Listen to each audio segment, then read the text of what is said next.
What if a child's imaginary world wasn't imaginary at all? What if it was actually more real than our own? We're about to dive into a story that really sits on the knife's edge between a clinical diagnosis and, well, a message from the cosmos itself. Let's get into it. It all starts with this incredibly simple but chilling declaration from a little boy named Blake. Now, according to his clinical file, he's just a kid lost in a world he made up, a straightforward case of personality disorder. But his story, his testimony, points to a truth that completely defies our reality. So, to even begin to understand what Blake is claiming, we have to look past the usual folklore, way past it, and into the very fabric of existence itself. The entity he says he is, it's not some monster. It's described as a witness between worlds, a consciousness that operates totally beyond our concepts of time and space. Yeah, this being calls itself a conduit. It's not a creature, you see, but a channel for information. Try to imagine a consciousness that's literally woven into the fabric of the universe, existing in the subatomic space that separates you from the chair you're sitting on right now. It's not hiding in the woods, it is the space between the trees. Just think about what that kind of perception would be like for a second. Absolutely no concept of age or time, a being that lives in the gaps between our dimensions, witnessing every single form, every atom. It even sees the infinite living universes that exist inside of every single organism. We're talking about a truly ancient cosmic witness here. But here's the catch. This immense, all-seeing awareness comes with a terrible paradox. For a being like this to actually show up in our world, it wouldn't be an act of malice. It would be an act of unintentional, total destruction. It's like a living, breathing embodiment of chaos, a force that holds both the power to create and the power to undo everything. And the consequences of its physical presence? Absolutely terrifying. One single breath could unleash winds powerful enough to collapse our cities, to shatter steel. Just one flap of its wings could set off hurricanes and tornadoes that span continents. And one footstep, one single step, would cause the very earth to tremble and crack, unleashing fire and devastation. So what do you do with that kind of power? Well, it forces you into exile. To protect our reality, it has to stay a passive observer, hiding between the dimensions. It's like a ghost in the machine of the cosmos, seeing everything but taking part in absolutely nothing. And yet, even from this self-imposed exile, the entity still tries to intervene. It tries to send us warnings. But that's the tragedy, isn't it? How do you warn a world that you can't even physically touch? It has to use these subtle, almost paranormal methods. A fleeting shadow you catch at the very edge of your vision. A whisper on the wind that almost sounds like a voice. The uncanny form of a moth that just seems off. Or a powerful, vivid dream that just vanishes the second you wake up. These are the desperate messages from a silent messenger. And this, right here, is the absolute core of its tragedy. It sees every disaster coming, every bridge collapse, every fire, every pointless loss of life, and it sends out these cryptic warnings as best it can. But they're always just dismissed, A trick of the light, a flight of fancy, and then the inevitable happens, and the disaster strikes. And that brings us all the way back to the little boy Blake. So is he just unwell? Or is it possible that his mind, his consciousness, is the one place where these two vastly different realities, our human one and the cosmic one, have finally actually converged? So you have these two realities, side by side. On one hand, you've got the clinical file, Blake, a boy lost in a fantasy world. On the other, the cosmic testimony, Mothman, a timeless being just trying to pass on information. It really makes you ask, where does the delusion end and the higher reality begin? But this is where things get really, really wild. Maybe the most profound thing the entity shares is about the nature of reality itself. It talks about infinite worlds, echoes of our own lives that stretch out way beyond what our senses can possibly pick up. It reveals a universe that is so much stranger than we can possibly imagine. It describes this multiverse of endless reflections. Think about it. For every choice you've ever made, a brand new reality branched off. A world where you took that other job, where you said what you really meant to say. There's a world where you succeeded beyond your wildest dreams, and one right next to it where you failed. In one world you live, and the one right next door, you die. And if that's not chilling enough, how about this idea? In another reality, you were never even born. You just don't exist. The echoes of your life are completely absent.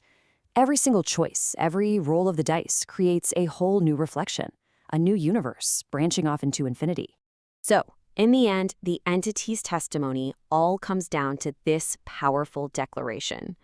It isn't good or evil. It's the raw force of chaos that tears things down, and it's the spark of creation that builds them back up. It is the potential that lives in the space between all things. I am Mothman. So we're left with this one haunting question. Is our perception of reality the only truth there is? Or could a child's mind, in its unfiltered state, not be a fractured mirror at all, but an open window, a conduit, to a cosmos that is far grander and, frankly, more terrifying than we are prepared to accept? Usually a medical diagnosis is, it's kind of like reading an x-ray. Right. You break your arm, the film shows that jagged white line, and the doctor just points at it. Broken or not broken, it's binary. Very simple. Exactly. And it's incredibly comforting because we're wired to want the source of our pain to be, visible, localized, easily categorized. Mm-hmm. But what happens when the patient is a small child whose mind has fractured so deeply that he basically diagnoses his own trauma by claiming to be a multidimensional apocalyptic god? It's a completely different landscape. Right. So today we're opening up a highly unusual clinical file compiled by Dr. Tennilious. It centers on a young boy named Blake who suffers from severe chronic borderline personality issues. Yeah, and the key here is how he frames it. Exactly, because Blake doesn't use clinical terminology to explain the relentless disorder in his life. He just simply calls himself the Mothman. Looking at Dr. Tennilius' notes, it is immediately apparent we are dealing with something far more complex than a standard behavioral chart. Yeah, this isn't just a symptom checklist. Not at all. We have clinical observations side by side with Blake's personal journals and poetry. It documents a child's mind attempting to navigate an everyday reality that feels entirely like just out of his control. Wow. So to survive that baseline of chaos, Blake has fully immersed himself in an alternate reality. He hasn't just invented a passing daydream. Right. He's constructed a comprehensive parallel universe that he functionally inhabits to explain the devastation he feels inside. Okay, let's unpack this for a second, because it sounds a bit like a standard coping mechanism, right? Like when children create an imaginary friend to cope with a scary move or a chaotic home life. Sure, that's incredibly common. But Blake has dialed this up to a cosmic level. I mean, he hasn't just built a friend, he's built an entire alternate reality to act as a shield for his everyday struggles. And I'm struggling to understand why a child would invent a monster. It is really counterintuitive. Right. Usually, kids create a protector. A superhero, a magical dog, something that saves the day.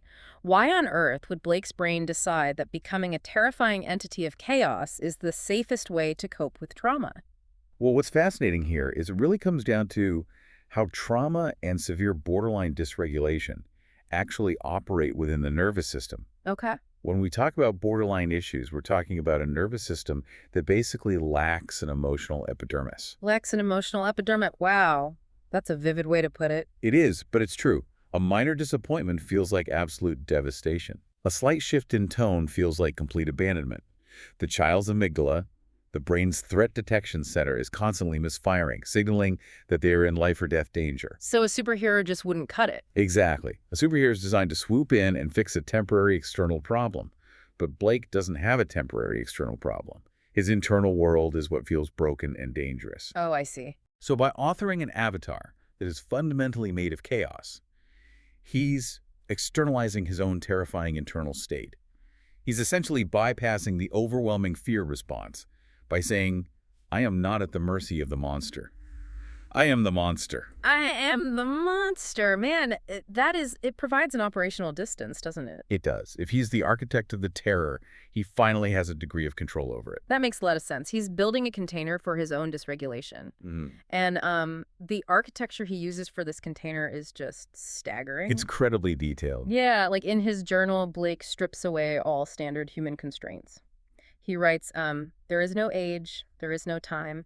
He claims he lives between the dimensions that hold those concepts. And he goes even deeper, stating he witnesses all form between the space that is divided by atoms.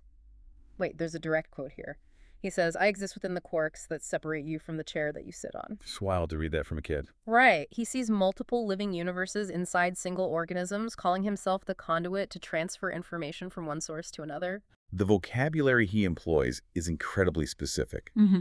He's heavily leaning on theoretical physics and quantum mechanics to describe his emotional state. But here's where it gets really interesting. Blake is a small child, yet he's writing about subatomic particles like quarks and multidimensional spaces. Yeah, I mean, is he just parroting sci-fi he heard on TV? that's a fair question. Right. Or is this a profound metaphorical way of expressing that he feels completely disconnected, like he's literally living in the negative space of the real world? I mean, he very well may have borrowed the vocabulary from television, but the application of that vocabulary is a textbook presentation of extreme dissociation. Really? Textbook? Oh, absolutely. Think about the physical reality of an atom. It is 99.9% empty space. Right. The physical matter is incredibly dense and localized, but the vast majority of it is just negative space. When existing in a physical body becomes too painful due to chronic trauma or borderline symptoms, Yeah. the mind actively severs consciousness from the physical form. Blake is using the language of quantum physics to articulate the ultimate state of detachment. That is just heartbreaking. He's seeking out that 99.9% of negative space. Exactly. By placing himself inside the invisible gaps between the quarks, outside of time, he is finding a place where the physical world cannot touch him. It reminds me of, think about the last time you were in a room where two people were having a vicious, unspoken argument. Oh, this tension is awful. The tension is so thick you physically shrink, you pull your shoulders in, you try to breathe quieter, you just want to disappear into the wallpaper. Yes. Now magnify that impulse by 1,000. Blake is trying to shrink past the wallpaper, past the cellular level, right down into the subatomic space just to avoid triggering the chaos of his environment. That is the exact mechanism at play. He is hiding in the gaps of reality. But, and this is crucial, that creates a massive psychological tension within his own narrative. Because he's supposed to be powerful. Right. He claims to be this all-seeing, omnipresent entity. He is witness to all. Yet because he occupies the negative space, any interaction with the positive space, the tangible world, becomes a source of immense anxiety. Which, okay, that brings up a glaring contradiction in his journal, Yeah. because Blake describes himself as a being of unparalleled power. Mhm. He literally says, I am chaos, I am creation. Yet he is absolutely terrified of leaving a physical footprint. He writes that if he physically manifests, it causes a curse of disbelief, fear, madness, and a permanent disruption to whoever sees him. Extreme. Very extreme. He says if he takes a single breath, the winds collapse structures. One flap of his wings causes hurricanes. Just landing on the earth triggers earthquakes and exploding volcanoes. Right. So what does this all mean? He's created a being with godlike destructive power, but he's terrified to actually use it. It feels exactly like a metaphor for his emotional state. If we connect this to the bigger picture, you're exactly right. In the mind of a child navigating severe emotional dysregulation, their own emotional volume feels entirely destructive. Like their feelings are too big for the world. Yes. A child doesn't view their own outbursts or panic attacks as mere behavioral issues. They experience them as cataclysmic natural disasters. Oh, wow. Imagine a child who loses control, throws a toy, or has a screaming fit. In a volatile household, that single action might trigger a cascading adult response. Screaming matches, physical altercations, severe punishment. So the kid blames themselves for the fallout. Precisely. The child's brain maps their emotional outbursts directly to the destruction of their environment. So when Blake imagines himself as the Mothman, he equates his own physical presence and emotional expression with hurricanes and earthquakes. He believes that if he fully expresses his internal disorder, it will act as an external supernatural threat that will literally destroy his environment and the people around him. He truly believes it. He's protecting his own abusers, or at least his fragile environment, from himself. So, to avoid causing an apocalypse, he restricts himself to just being what he calls indirect warnings. Right, the subtle things. Yeah, instead of showing up physically, he takes the form of a passing shadow, a disembodied voice, or a dream you can't remember. I find this completely counterintuitive, though. How so? Well, if you're a child experiencing relentless everyday trauma, wouldn't your survival instinct dictate screaming for help? Why actively choose to disguise yourself as a forgotten dream? Why try to be ignored? It seems counterintuitive until you factor in the clinical reality of chronic childhood trauma. Screaming for help draws attention. And attention is bad. In an unstable environment, attention often equates to danger. Visibility is a threat. Oh, I see. By choosing to be a disembodied voice or a subtle shadow, Blake is utilizing a highly sophisticated safety mechanism. It allows him to compartmentalize his trauma. He separates the internal voice, which is safe, subtle, and just trying to help, from the external supernatural threat, which represents his explosive, destructive emotions.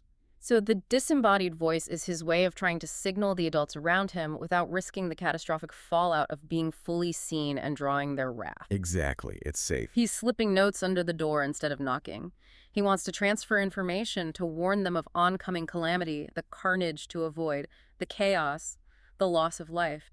But the notes aren't getting read. That's the tragedy of the Mothman persona. Nobody is listening to his warnings. It's heartbreaking. He's literally saying, I am the conduit to transfer information, but nobody is paying attention. And Blake explicitly writes that his subtle warnings are never adhered to. Worse, he notes that he is actually blamed for the chaos when it happens. Yeah, he writes, I am to blame, it was my warning. The child internalizing the blame for adult dysfunction is a hallmark of these environments. When the adults fail to regulate the household, the child assumes the burden of that failure. That is so heavy for a kid. It is, and the Mothman narrative provides a framework for this guilt. If he warned them and they didn't listen, the resulting chaos feels like his fault for not warning them loudly enough. Yet he knows warning them loudly causes the hurricanes. It is an impossible psychological bind. It totally traps him in the role of a tragic, unheeded prophet, like a Cassandra complex on a quantum scale. A very good way to put it. Because his warnings go ignored, he writes that he has become merely a witness, involved in none. He just watches from the subatomic sidelines. He tells stories to anyone who will listen, hoping that just a hint turns into a passion or sparks what he calls a phone call to change a course of events. Yeah, that line. That specific line stops me in my tracks. Amidst all the talk of quarks, dimensional travel, and exploding volcanoes, his ultimate hope is that someone just picks up a telephone. So grounded. It grounds this entire cosmic mythology in the incredibly mundane, helpless reality of a neglected kid wanting someone to call child services or call a relative to come fix things. It's the ultimate tragic expression of a child who feels entirely unheard by the adults in his life. It highlights the raw vulnerability beneath the terrifying avatar. He is a god of chaos who just needs an adult to make a phone call. Yeah. When that phone call never comes and a child feels completely invisible and unheard in their primary universe, the brain must find another avenue for relief. It cannot sustain that level of chronic helplessness. And I guess that's where Blake's journal makes a really sharp pivot. Yeah. To cope with being the ignored prophet in this reality, he starts looking to the multiverse. Mm-hmm. He writes about multiple universes dwelling beyond our own, but he describes them using the language of computing. He says these are places where there is such thing as ones and zeros, where our logic doesn't apply. The binary shift. Right. He writes that in these reflections, one world you live, the other world you die, another you never existed, leading to endless possibilities. But why the sudden shift from quantum physics to binary computer code? Ones and zeros feel incredibly rigid for a kid who just claimed to live outside of time and space. It makes perfect sense when you view it through the lens of his borderline diagnosis. Really? Yeah. The sudden appearance of ones and zeros is the ultimate cosmic projection of the splitting we constantly see in borderline patients. Oh, splitting. The psychological reality for someone with this condition is already functioning on a binary system. People are entirely good or entirely evil. A situation is completely safe or completely lethal. There's no middle ground. So he's taking his own neurological baseline, the inability to see gray areas, and mapping it onto string theory to build an escape hatch. Yes. By projecting that binary logic out into an infinite multiverse, he gives his brain permission to imagine a reality where the variables are flipped. It's a profound, self-soothing technique. Like, if this world is bad, there has to be a good one. Exactly. Yeah. If this universe is a zero painful, chaotic, where his warnings are ignored, then mathematically there must exist a universe that is a one. A universe where he is heard, where his warnings are heeded, or where he isn't burdened by these overwhelming emotional responses. The most devastating part of that formula is when he mentions the universe where he never existed at all. Yeah, that's heavy. The endless possibilities are a comfort to him, not because he dreams of a perfect, happy ending, but because the mere possibility of his own non-existence offers relief from the pain he's currently enduring. It's an escape hatch. And he concludes his journal by reaffirming his identity, almost like signing a constitution. I am chaos, I am creation, I am everything that lives between the reflections of space and time. I am Mothman. It is a profound declaration of agency. Even though the self he is declaring is an imagined cosmic entity born of extreme dissociation, it is a testament to the raw survival instinct of the human mind. To endure a household of relentless disorder, his developing brain successfully engineered an entire metaphysical universe to keep his consciousness intact. It really reframes how we look at childhood imagination. Dr. Tennilious' file isn't just documenting a set of behavioral symptoms, it's mapping the architecture of a psychological fortress. Absolutely. We've explored how Blake channeled the severe, everyday chaos of his borderline issues into the avatar of the Mothman. We've seen the mechanics of how he uses subatomic detachment to distance himself from physical pain, hiding in the quarks to avoid triggering the natural disasters of his own emotional dysregulation. And we unpack the tragic paradox of his existence, right? The desperate need to be heard, masked by the terror of being seen. Choosing to be the passing shadow in the forgotten dream is a masterclass in compartmentalizing trauma. It really is. Separating the desire to help from the fear of causing destruction. It demands that we reconsider the unseen psychological landscapes of the people around us.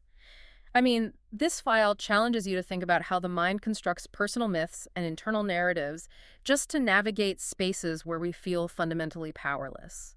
We all build internal armor to survive our environments. And we all develop our own versions of the negative space when the positive space becomes too much to bear. Think back to that X-ray machine we talked about at the very beginning. We crave the comfort of the clean, jagged white line. We want the pain to be simple, visible, and easily fixed. But it rarely is. No. Human trauma doesn't show up on a film, and it rarely speaks in plain English. If a child's mind can construct a world-ending, multidimensional entity just to cope with the agony of feeling unheard, what subtle, disembodied voices or passing shadows in your own life might actually be the suppressed, ignored parts of your own psyche, desperately trying to warn you about the chaos you're pretending not to see.